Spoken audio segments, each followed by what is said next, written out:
Hey folks, it's Jackie the Hot Tub Lady, and welcome back to my channel. I'm super excited that you're here. And hey, today I just want to explain sanitizers. There's so many questions out there about sanitizers. What's the good one? What's the bad one? What should we do? What should we not do?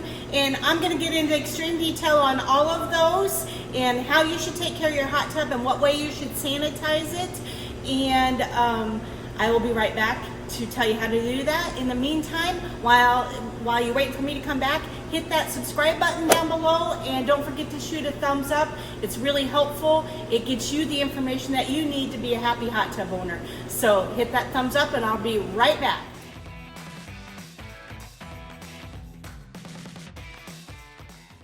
Thanks so much for coming back, and I just want to let you know that I do put content out every Wednesday and an occasional second video out on Sundays, just about health and wellness and some really cool things that hot tubs do for you. But again, hit that thumbs up and it'll help you become a happy hot tub owner. Today's video is about sanitizers, and there's so much confusion, so much conflicting information out there. You know, I'm on a few groups and I just watch the conversations just everybody's got an opinion. So I'm gonna now give you my opinion. I've been doing this for 20 years, and there are, when it comes to sanitizers, there are only three sanitizers that are approved by the EPA, and that's a big deal. So we need to make sure that you're using one of those three sanitizers. I'm going to go into detail on each one of them, pros and cons, but just so you're aware that there are three that you can actually use and be safe with. So those three are, number one, bromine. Bromine it's a good sanitizer. It's a halogen. It does a great job. I will go into pros and cons on that here in just a second. Number two is chlorine. My favorite, I personally prefer chlorine. I'm a chlorine girl. There's lots of variations of chlorine. Again, we'll go on to into pros and cons of all of those. And the third approved EPA sanitizer is Biguanide. So it's actually the same solution that they use for contact lenses. So it's a very safe, very gentle, but it's going to be things like Baqua Spa. It's going to be soft soak. A couple other brands that are out there. I'll show you some pictures over here just so that you can kind of visualize that.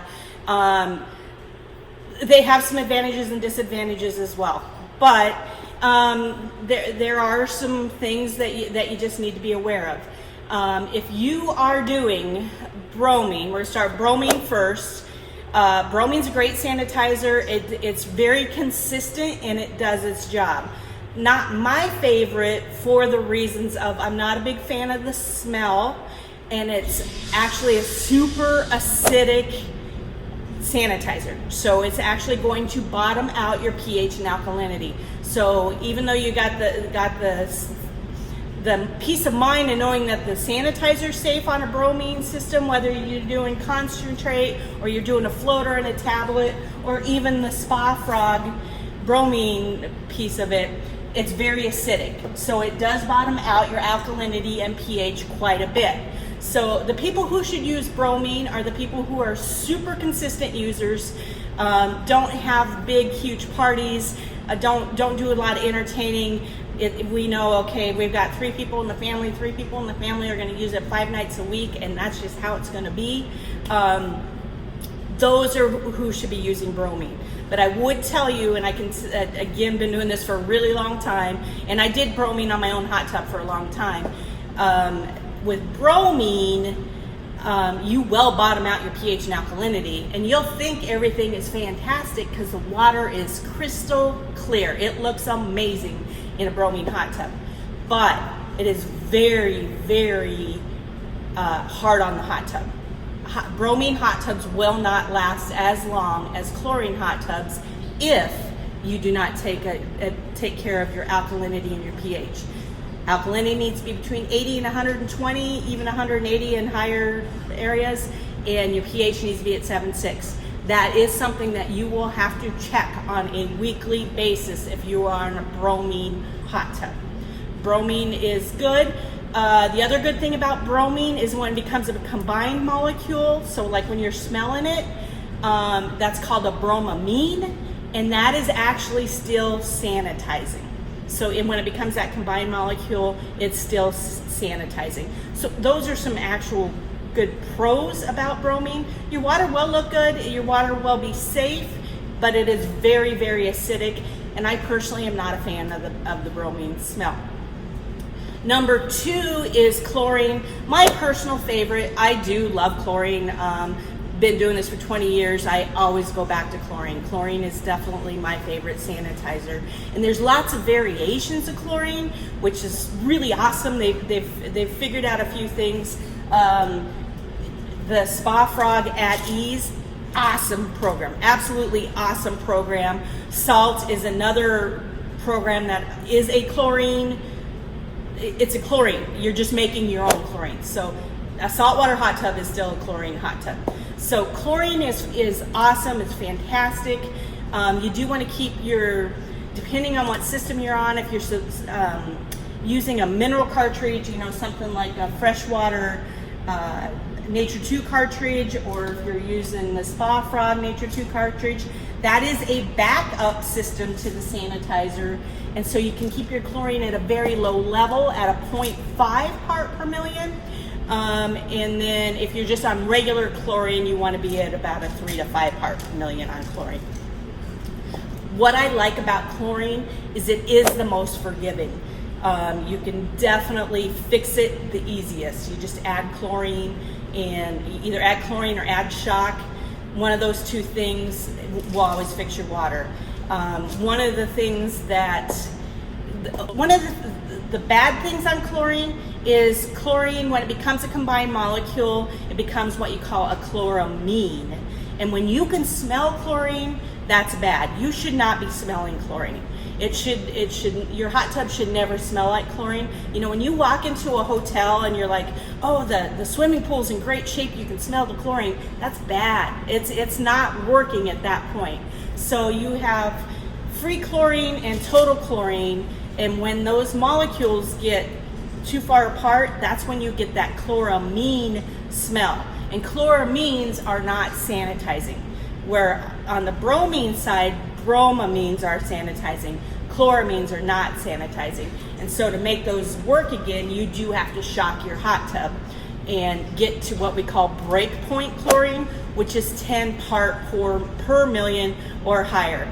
The one thing that I see a lot with salt systems or the at ease system, you keep those at a very low chlorine reading to begin with. So you're keeping that at a 0.5 part per million of chlorine, and then you have a party, or you have your grandchild come over, or it got away from you. And that can happen. That can happen with a chlorine tub or a bromine tub, no matter what.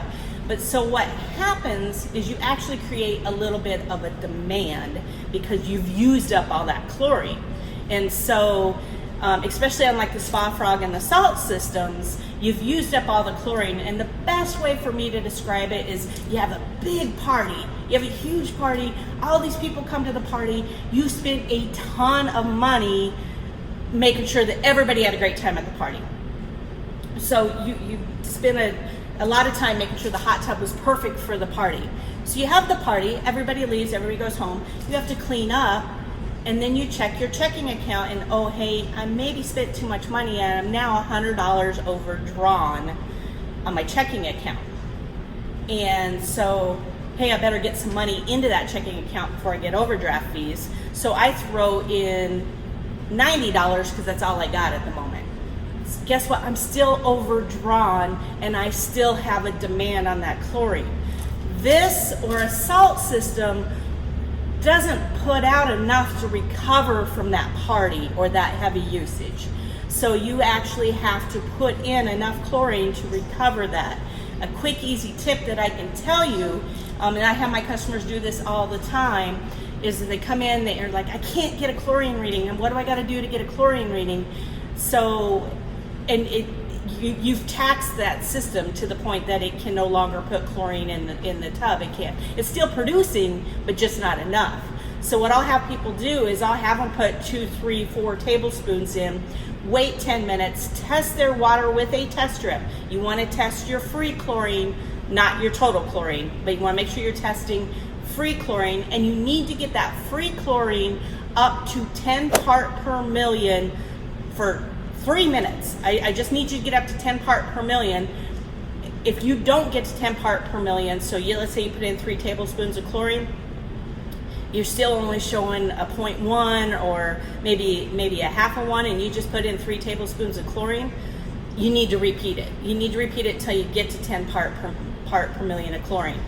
That will solve your problem, but you've got to get to break point. And what happens a lot of times after those big parties, or when you get far behind, you just never recover, and then all of a sudden the overdraft fees are happening, and the problem's getting bigger.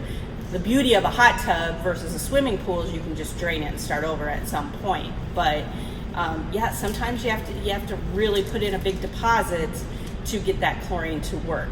And the same would be true with bromine, but it's not. It recovers a little quicker. But chlorine is, in my opinion, the most forgiving. You just have to be prepared if you overtax your system. And then the third system is Biguanides. I've used it myself. It feels really good. It's a super soft system. I do find it's a lot of work, as in it will create a water line. And that water line is almost like super glue. It's just kind of icky. The one thing I would tell you on any of these systems, you can't mix them. So if you have a bromine hot tub and you add chlorine to it, that chlorine's gonna turn into bromine. But if you have a chlorine hot tub and you add bromine to it, and if you add enough bromine to a chlorine hot tub, you now have a bromine hot tub. You've actually turned that hot tub into a bromine hot tub. So you do not ever use bromine and chlorine at the same time. And then on the Biguanides, if you put a halogen, which is either bromine or chlorine, into a Biguanide, you're gonna turn that water into peanut butter. And it's a mess to clean it up. So it's really important, if you go Biguanide system, Bacqua Spa or stay on that route, and you can never add chlorine or something like that, because sometimes you'll go to another dealer, or you'll read something online, you'll be like, oh, I'm gonna add some chlorine to it. No, you can't do that. You absolutely cannot do that. But I do find that a Biguanide they're a little harder to maintain. You find that you have a little bit of a little cloudier water. The water feels awesome.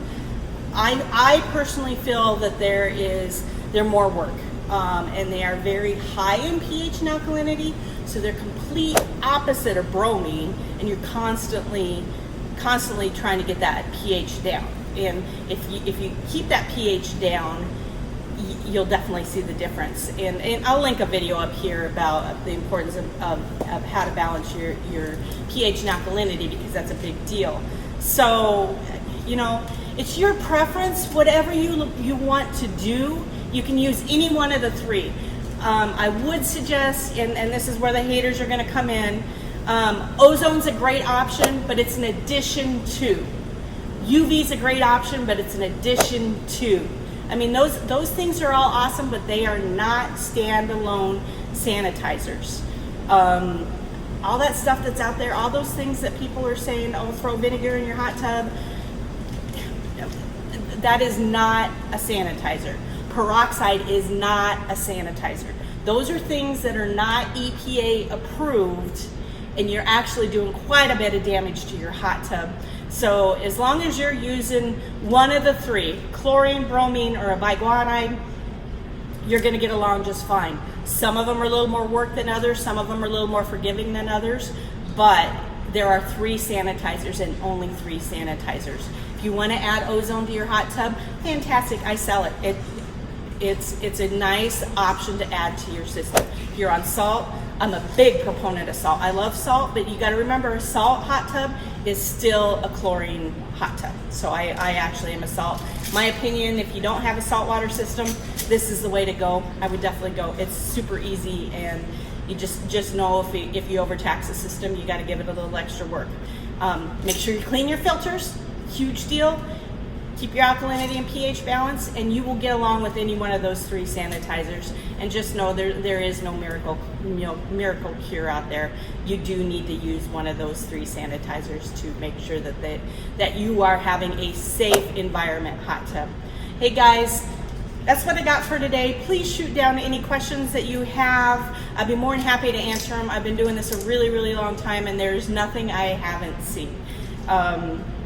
So let me know. I would be more than happy to answer them. And don't forget to shoot me a thumbs up, subscribe, and just remember, here at the Hot Tub Lady, we love you all, and keep making life epic.